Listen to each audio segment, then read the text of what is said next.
You guys remember, if you want to be successful, learn from the other people's mistakes.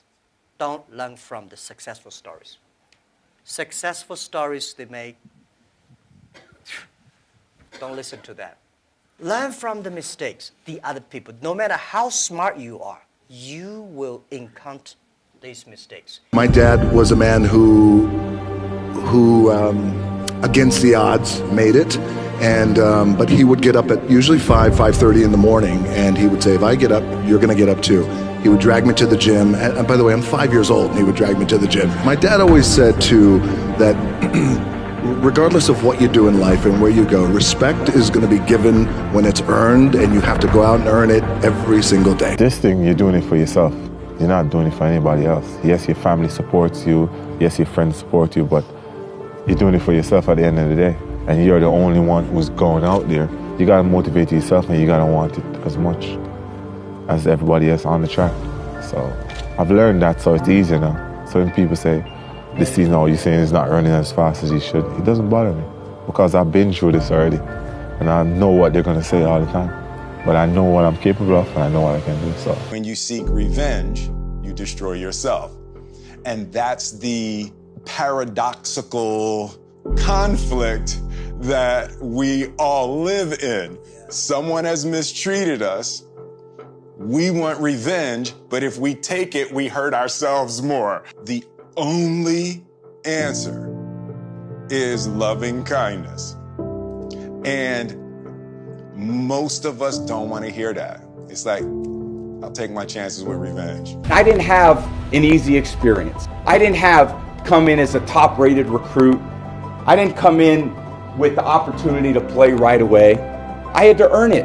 And you know what the greatest honor I've ever received as a player is? In my 4th year and my 5th year, I was named team captain. That, to this day, is the single greatest achievement I've ever had as a football player. Because the men in this room chose me to lead their team. I can't handle not knowing. I can't handle not finding out. I don't want to not find out. The not knowing will drive me crazy. The wondering what if. Damn it. It was right there. It was right there. Why did you do that? What was I going to be embarrassed of failure? Going to be ashamed of losing? I mean, those are already two things that when I just say them, if I hear somebody else say that to me, I'm reaching out going, no, dude, fail more. No, don't be ashamed. Screw up. Find out. Find out and lose. Find out and fail rather than sit back and wonder, I'm not sure. I had to learn drive.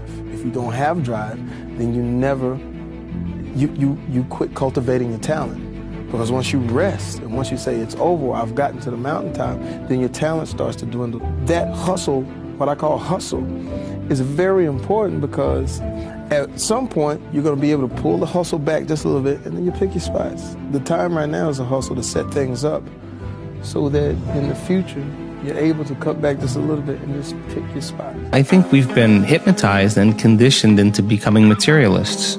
I think that we define reality with our senses, and I think that is one of the biggest delusions. So the fundamental question is, can you believe in a future that you can't see or experience with your senses yet, but you've thought about enough times in your mind that your brain is literally changed to look like the event has already occurred? You no longer have to go anywhere to get it. Now it begins to come to you. You become the vortex or the magnet to your destiny. When you're grateful, you can't be worried. You can't be fearful. When you're grateful, you can't be angry. And anger and fear are what screw people up most in their relationships, in their life, in their business. So I wire myself. I was saying to you that most people want to be happy, but their habit is to be worried or pissed off or frustrated or stressed. And so they've got a highway to stress and they got a dirt road to happiness. So I wire myself. I've got a highway to gratitude, which changes all your emotions. Comparison is a formula for misery. And what we do in our life is we compare ourselves to the best day and the best picture on social media that we see of somebody else. We compare ourselves at different times in our lives too.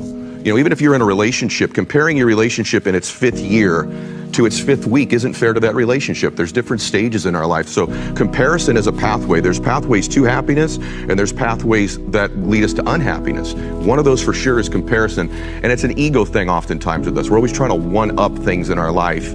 It's a matter, I think, really of being more present in the moment in your life and saying, I deserve to be happy right now.